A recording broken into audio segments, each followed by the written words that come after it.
వరుణ్ వాడుతుంది advanced bottle అయిన helmet with inbuilt communication system. దాని హెల్ప్తో సముద్రంలో నుంచి కూడా వరుణ్ మామయ్యతో మాట్లాడగలుగుతున్నాడు. వరుణ్ బాడీ క్యామ్ ఫుటేజ్ని పైన ఐప్యాడ్లో చూస్తూ మామయ్య వరుణ్ని గైడ్ చేస్తున్నాడు. వరుణ్ అలా సముద్రం లోపలికి వెళ్తున్నాడు. తనని షిమరింగ్ ఫిషెస్ అన్ని డైరెక్షన్స్ నుంచి చుట్టేసాయి. కొన్ని వేల చేపలు ఒకటే గుంపుగా కలిసి తిరగడం చాలాసార్లు సినిమాల్లో చూశాడు, కానీ వాటి మధ్యలో ఇలా ఉంటానని తను ఎప్పుడు అనుకోలేదు. ఆ బ్యూటీని చూసి ఒక క్షణం తన మిషన్ నుంచి డైవర్ట్ అయ్యాడు. ఆ గుంపులో ఒక ఫిష్ని టచ్ చేయగానే సడన్గా ఆ ఫిషెస్ అన్ని తన నుంచి దూరంగా వెళ్ళిపోవడం స్టార్ట్ చేసాయి. ఫస్ట్ తన టచ్ వల్ల వెళ్ళిపోయాయి అనుకున్నాడు, కానీ 2 సెకండ్స్లో అర్థమైంది అసలు రీజన్ ఏంటనేది. కొద్ది దూరంలో ఒక షార్క్ కనిపించింది.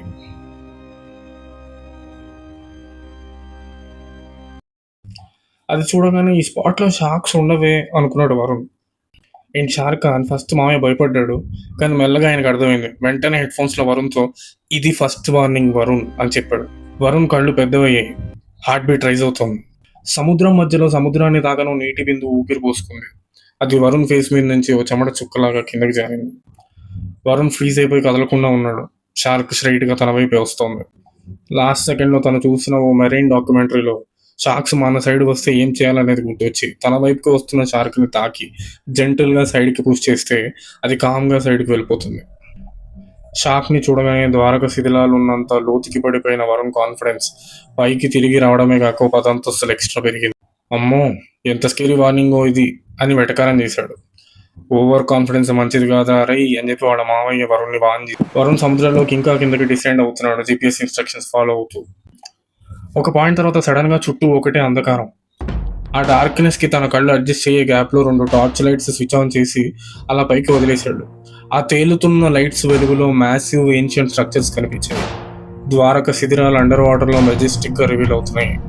కొన్ని వేల సంవత్సరాల ముందు శ్రీకృష్ణుడు పాలించిన నగరం తన కళ్ళ ముందు ఉందనే ఆలోచన ఎంత ఎక్సైటింగ్గా ఉందో అంతే టెరిఫైయింగ్గా ఉంది. మాయ చూస్తున్నావా? యా అని చెప్పి ద్వారక వైపుకి వెళ్తున్నాడు లోపలికి. సడన్గా ఎంట్రన్స్ దగ్గర ఒక ఫిష్ తనకు ఎదురొచ్చింది. తన తల మాత్రం అటు ఇటు ఊపుతూ హెడ్ షేక్ చేస్తూ, అంటే నువ్వు లోపలికి వెళ్ళకు అని వాన్ చేస్తున్నట్టు సిగ్నల్ ఇస్తుంది. వరుణ్ లెఫ్ట్కి వెళ్తే లెఫ్ట్కి, రైట్కి వెళ్తే రైట్కి అడ్డొచ్చి వరుణ్ని ముందుకు వెళ్ళనివ్వట్లేదు. స్ట్రేంజ్ అనుకుంటాడు వరుణ్. అది సెకండ్ వార్నింగ్ అని అర్థమైంది తనకి. వరుణ్ ఇరిటేషన్తో ఆ ఫిష్ని పక్కకు తోసేసి ముందుకు వెళ్ళిపోయాడు. అది ఎక్కడో వెనకాల పడిపోయింది. రే చూసావు కదా, కొన్ని లైన్స్ క్రాస్ చేయకూడదురా, ఒక్కసారి ఆలోచించాను వాళ్ళ మామయ్య మళ్ళీ 1 లాస్ట్ టైం వాన్ చేశాడు. నాకు ఇక్కడ లైన్స్ ఏం కనిపించట్లేదే అని వరుణ్ ఎటకారంగా అన్న నెక్స్ట్ సెకండ్ సడన్గా పైనుంచి ఓ షిప్ యాంకర్ సీ ఫ్లోర్ మీద ల్యాండ్ అయ్యి లేస్తుంది. సీ బెడ్ మీద ఉన్న ల్యాండ్ అంతా ఒకేసారి బగ్గుమని లేచింది. వరుణ్ ఆ గందరగోళంలో చిక్కుకొని కింద పడతాడు. ఆ యాంకర్ తన వైపే దూసుకురావడం చూసి వరుణ్ వెంటనే లేచి వెనక్కి వెళ్ళిపోతాడు. తను లేచి ఉండకపోతే తనను చీల్చుకుని వెళ్ళిపోయి ఉండేది ఆ యాంకర్ తనని క్రాస్ చేసి దూరంగా ఓ రాక్ కిందకి వెళ్ళి స్టక్ అయి ఉంది. పైనుంచి ఎవరో వాళ్ళ షిప్ని ఆపడానికి వేసిన యాంకర్ అది. ఆ యాంకర్ దెబ్బకి లేచిన శాండ్ అంతా మళ్ళీ సెటిల్ అయ్యి క్లియర్ అవ్వగానే ఇక్కడ వరుణ్ పైనుంచి ఇదంతా చూస్తున్న మామయ్య ఒకేసారి నోరు తెరుస్తారు. ఎందుకంటే వరుణ్ ఎదురుగా ఆ యాంకర్ శాండ్లో డీప్గా గీసిన ఒక లైన్ ఉంది. నాకేం లైన్లు కనపడట్లేదే అనే లైన్ వరుణ్కి గుర్తొచ్చింది. ఇప్పుడు లైన్ క్లియర్గా కనిపిస్తుందా అని మామయ్య ప్రశ్నించాడు. థర్డ్ వార్నింగ్, ఇది కోఇన్సిడెన్స్ కాదు అని చెప్పాడు. వరుణ్ ఆలోచనలో పడ్డాడు. తనకు అర్థమవని పవర్తో డీల్ చేస్తున్నాను అనే క్లారిటీ అతనికి వచ్చింది. కానీ ఇంత దూరం వచ్చి కాదు, ఇంత దగ్గరకు వచ్చి ఏ క్వశ్చన్స్తో వచ్చామో వాటితోనే ఎలా తిరిగి వెళ్ళడం?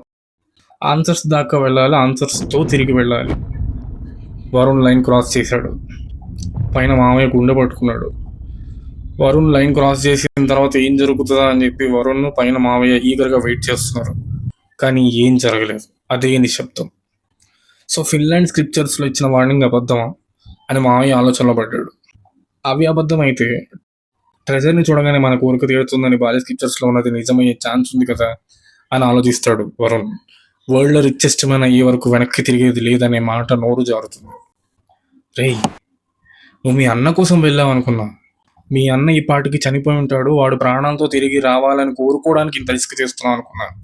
డబ్బు కోసమా అని మామయ్య నిలదీస్తాడు. కోరుకునేది అన్న గురించే మామయ్య. అన్న తిరిగి వచ్చాక ట్రెజర్కి కొబ్బరికాయ కొట్టి పూజ చేసి వస్తాను అనుకున్నావా? ట్రెజర్తో వస్తా పైకి. సాక్షాత్తు శ్రీకృష్ణుడికి సంబంధించిన ట్రెజర్ రేట్ ఎంత పలుకుతుందో తెలుసా బయట? దానికి ఒక రేటు లేదు. It's priceless. అమ్మితే వరల్డ్స్ రిచెస్ట్ కాక ఇంకేమవుతాను అని గర్వంగా చెప్తాడు. అంకుల్ ఫేస్‌లో ఒక డిసప్పాయింట్‌మెంట్. సడన్‌గా ఓ స్టాటిక్ నాయిస్ వస్తుంది. వరుణ్ వాయిస్ అంకుల్‌కి వినపడట్లేదు. మావయ్య వాయిస్ వరుణ్‌కి వినపడట్లేదు. సడన్‌గా అంకుల్‌కి ఒక విషయం అర్థమైంది. ఇందాక కాదురా కృష్ణుడు ట్రెజర్‌ను ఓ కోరికని వచ్చేయకుండా మొత్తం ట్రెజర్‌నే కొట్టేయాలనుకుని ఇప్పుడు లైన్ దాటావు. లైన్ ఇప్పుడు దాటావు అని చెప్పి ఆయన అరుస్తున్నాడు. హలో వరుణ్ అని చెప్పి. కానీ అక్కడి నుంచి స్టాటిక్ తప్ప ఇంకేం రావట్లేదు. వరుణ్‌కి ఇదేమీ వినిపించలేదు. వాడు ముందుకు వెళ్ళిపోయాడు లైన్ క్రాస్ చేసి.